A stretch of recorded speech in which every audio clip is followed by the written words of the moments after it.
days. To make matters worse, I was one of the bigger guys that we had. 1970, we used an offense that we called the spread pro attack. The idea was to spread the defense out across the field and make them chase us. The only problem with that was we might have been small, but we were slow too. So when we challenged people to catch us, they did. There was one preseason publication that said Wake Forest is probably the worst college football team in the country. So, if we were the worst college football team in the country, it would only be fitting that we would open the season with the best college football team in the country. The eventual national champions that year, Nebraska, in Lincoln. I walk out into the stadium and I see 70,000 people all dressed in red. And I thought, I wonder if this is what the Christians felt like when they were being led into the Coliseum. So anyway, Wake Forest had the distinction that year. We were the only team other than Oklahoma that ever led Nebraska at any point in time. And the way that happened was Nebraska kicked off to us. Coach knows we got to pull out all the stops. We have to do everything that they do not expect us to do. So on the very first play of the game, he calls a quick kick. Now, if you're not familiar with the terminology, a quick kick basically is a punt when the other team doesn't expect you to punt. Quarterback took the snap, turns around to the halfback kicks this thing, it's an end over end, catches everybody by surprise, sails over the safety's head. This is maybe the best quick kick in the history of college football. The ball travels 83 yards and comes to rest on the Nebraska 3-yard line. On Nebraska's first play of the game, they fumble, and we recover on the 4. And 4 plays later, we kick the field goal from the 20.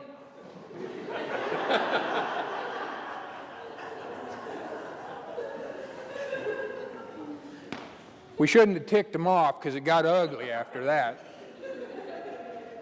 So we lost that first game by a big margin. We lost the second game by a big margin. We lost the third game by a big margin. And we don't know what we're going to do. We come out to practice after the third game. Monday night, coach calls us all around and says, throw away your playbooks. We need a new offense, preferably one that does not require size or speed. So the first thing we did was bring everything in tight.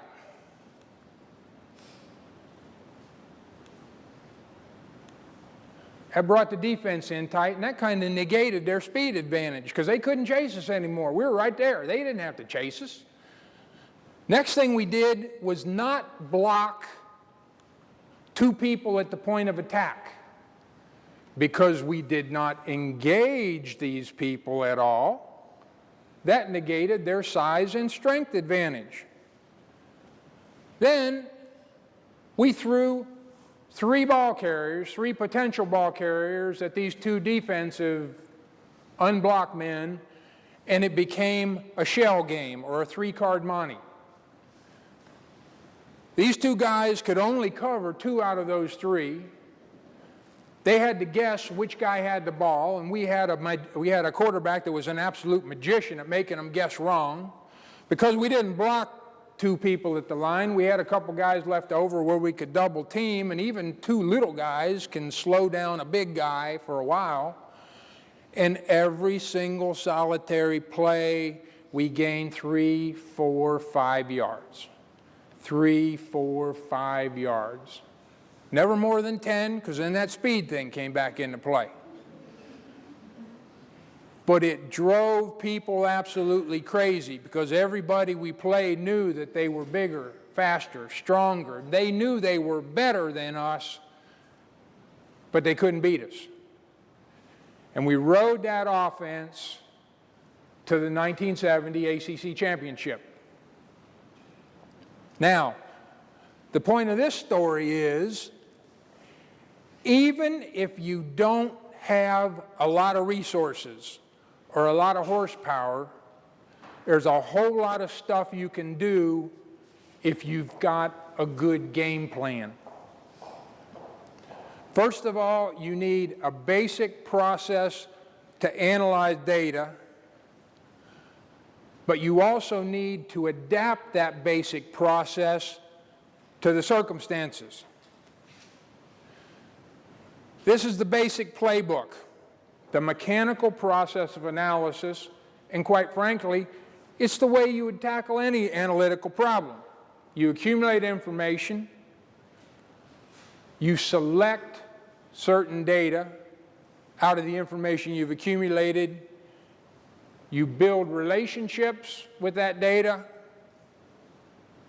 and finally you evaluate it. Accumulate. First thing you have to do is establish the universe of available information. When I very first started doing this program, I said, accumulate everything you can, the more the better. Well, guess what? Nowadays, if you Google anything, you get 40 million hits. And you know, it usually takes me a good day and a half to sort through 40 million pieces of information. I don't have that kind of time. So you have to establish the universe of information and consolidate it very quickly. Of course, you're going to gather historic information. You're going to interview people. And you're going to gather other ancillary information. What that is, I don't know. It depends on the circumstances. You want to focus on things that are relevant to the circumstances. What are we trying to prove, or what are we trying to find? That will dictate the information that we're going to select. We're going to be looking for recurring items, large items, unusual items. Keep in mind that recurring can go both ways. Sometimes you see recurring where you don't expect to see recurring. Sometimes you don't see recurring where you expect to see recurring. Finally, you're looking for things that just don't fit. So, what is relevant in the circumstances? Once upon a time, I was going for an interview as an auditor with a Fortune 500 company, and I was going to do my required research and due diligence.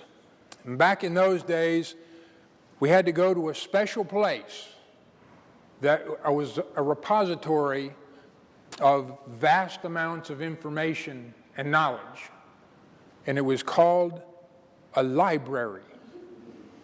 Not sure that those places even exist nowadays. Nevertheless, I very dutifully strolled down to the library. I pulled a couple copies of the company's annual reports, and I found a silver bullet that I knew was going to guarantee me a job offer. So I went off on the interview. I just had to wait for the right time to pull the trigger. So I went off on the job interview. It's one of these typical job interviews. You meet with the audit director first. He gives you a list of 10 different people that you're going to spend half an hour with over the course of the day, and then they will evaluate you at the end of the day. However, in this case, he said that the CFO liked to meet all the audit candidates, liked to spend a little bit of time with them. However, being the CFO of a Fortune 500 company, his day was packed full, and they just didn't know when that 5 minutes was going to pop up. So when the CFO's secretary called and my 5 minutes of time came due, he'd find me and take me up to meet the CFO. So it was about mid-morning. I'm in talking to somebody, and all of a sudden the audit director sticks his head in the door. He says, just got a call from upstairs. Vince has 5 minutes that he can spare for you, but we got to hurry. So we go up to the executive floor. We go in and meet the CFO, and he proceeds to take 3 of my 5 minutes telling me what it's like to be CFO of a Fortune 500 company. As if I care. So finally, he says, so do you have any questions for me? I said, sir, only one. You are a very large and very diversified company. How could you possibly have audited financial statements 9 days after year end? CFO looked at me, sat back in his chair and smiled. Now, was I brown-nosing? Of course I was. But I was doing it with class and style. I told this guy that he must be to accounting and finance what Albert Einstein was to physics. So my 5 minutes stretched into 45 minutes with the CFO. By the time I left his office, we were best friends. At the end of the day, the audit director called me in. He said, CFO says, we got to have you, whatever it takes. I said, what about my prison record? He says, makes no difference. Makes no difference. We have to have you on our team. So, in this situation, what I was trying to do, what I was trying to prove, the most relevant piece of information in the company's financial statements for me was the date the audit opinion was signed. Somebody asked me once how I do what I do. And I said, what I try to do is I try to visualize what normal looks like. And then I look for things that aren't normal. You need to be able to develop comparisons and look at historic trends and patterns. Did it again. You know, one piece of information in a vacuum by itself is worthless. You need to be able to compare it to other things. That's a special little message to myself because I usually just blow right into this screen and I forget what I'm going to do next. And what I'm going to do next is we're going to do a little financial analysis. I am going to show you some financial statements, and I want you to analyze them.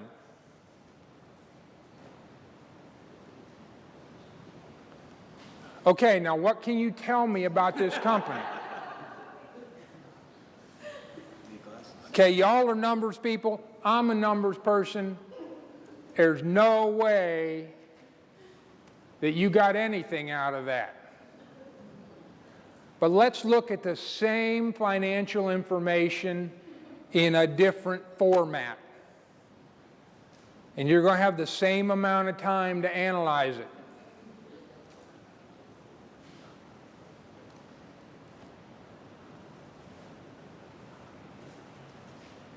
Okay, now what can you tell me about that company? In 2005, first of all, sales are rising. But in 2005, something happened to the cost.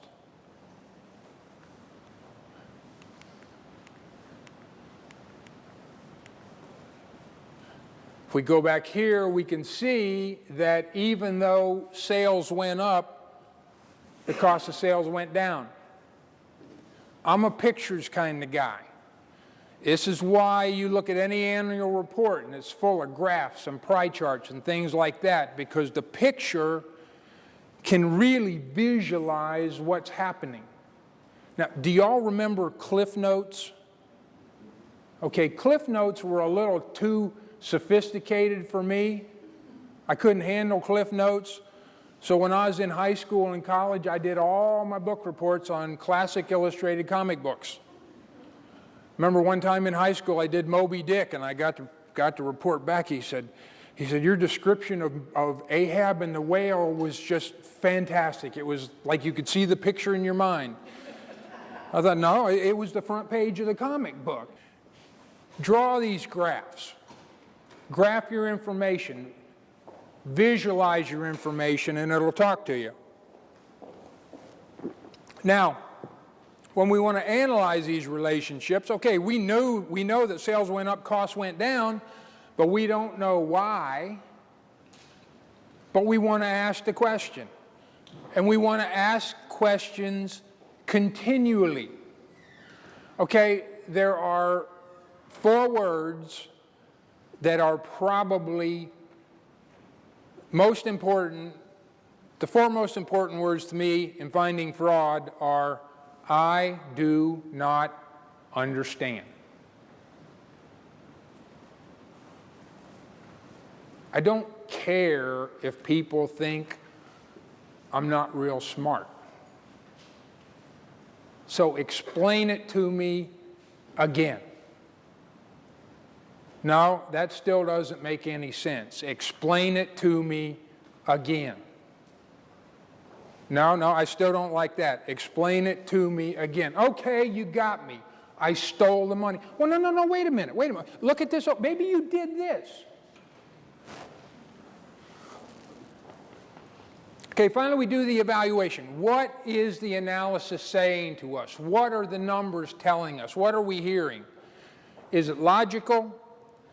Does it demonstrate the issue that we're trying to prove or find out? Finally, is more work required? Most important,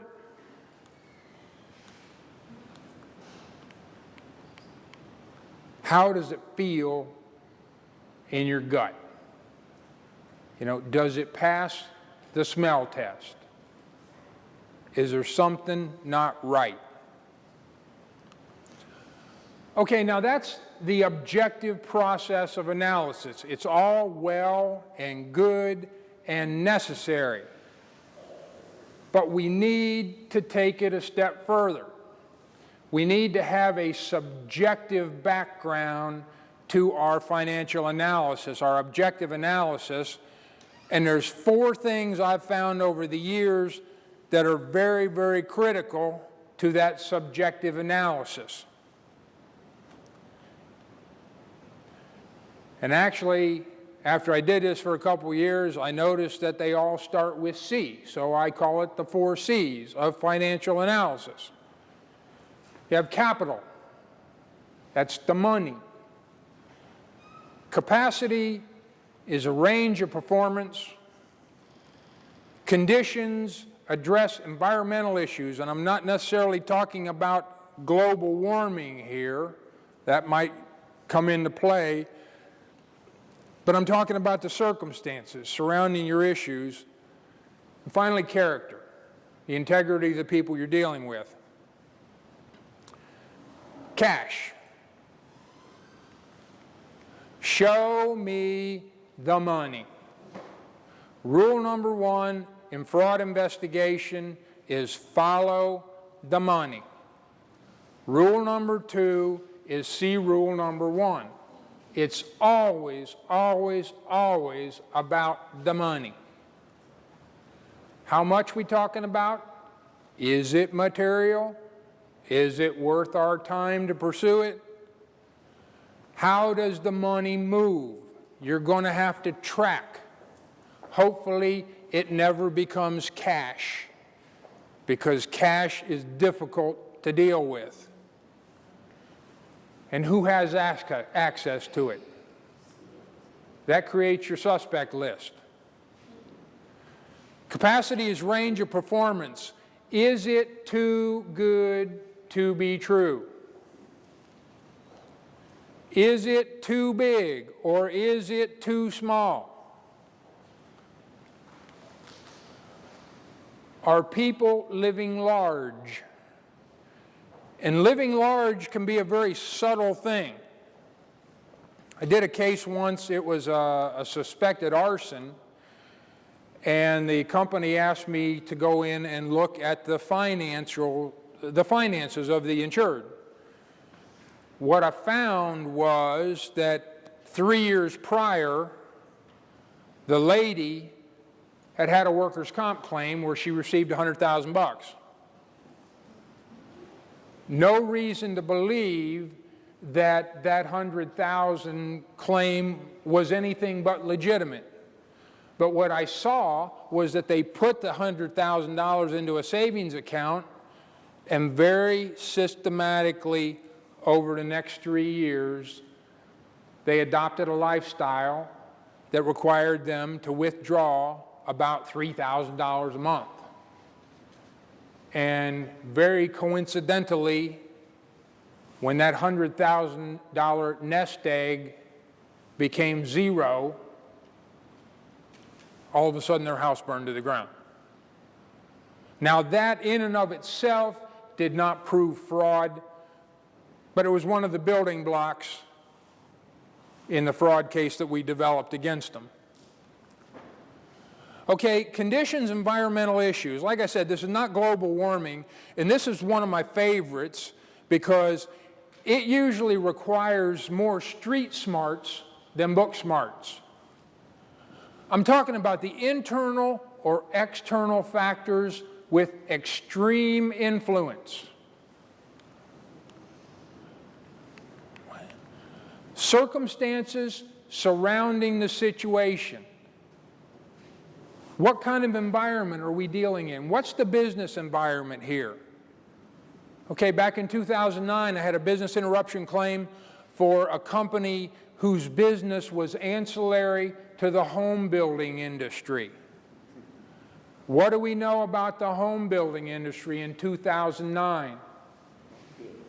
It was in the toilet.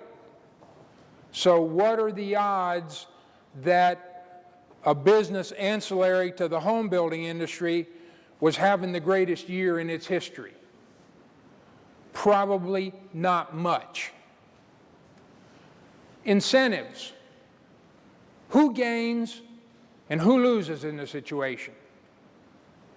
You have to identify the winners and the losers. And finally, out of the ordinary circumstances. Okay, I think you've heard that I do a lot of work in the insurance industry investigating claims. An insurance claim, a loss event in and of itself is an out of the ordinary occurrence. Okay, I was, it was late November. And I was in Tampa, Florida, where I think all good auditors should be in late November. And I got a call from two of my buddies that just happened to be in Anchorage, Alaska on a Friday afternoon. And they said, we're about 95% done here. We'll wrap it up next week. We'll see you in LA in a couple weeks. I said, great. They called me back on Monday and they said, how soon can you get here? I said, what's the problem? They said, the office burned to the ground last night. I said, I'm not dressed for it. Let me go home and change, and I'll be up there with you shortly. So December, January, February, not exactly peak tourist season in Alaska, but we pieced together $1 million fraud. Not long ago, I got a call from a lawyer here in Charlotte. He said, I got an insurance company that thinks that they might have experienced a fraud.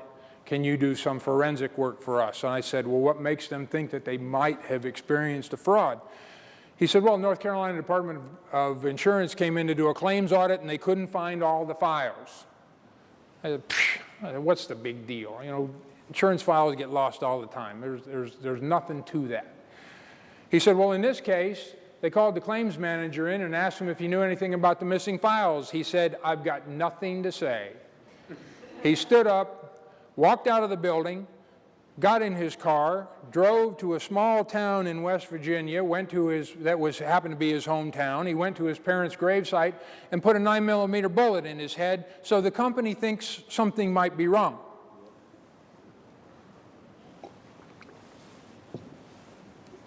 That one little piece of information led us on an incredible investigation. Well, yeah, the guy had embezzled several millions of dollars over a period of years, and by the time we followed the money trail, the suicide turned out to be the least bizarre part of the whole story.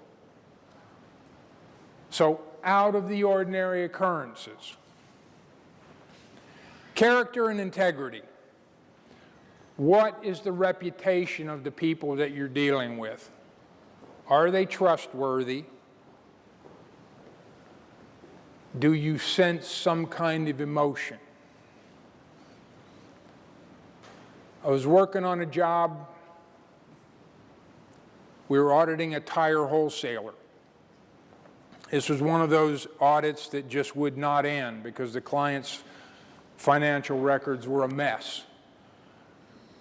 But we were in there slugging away every single day. And I mean, we had finished every other job, so we pushed this one back to the end of busy season when we had some time because we knew it was going to take a long time. Well, every single solitary day we went into this operation, we had to sign the book by the receptionist. And one day I went in and I signed the book, and I happened to notice that the two people who had signed in ahead of me were FBI agents. I called around, or I asked around the building, what's the FBI doing here? And they said, well, they think it's a little odd that, like the beginning of April,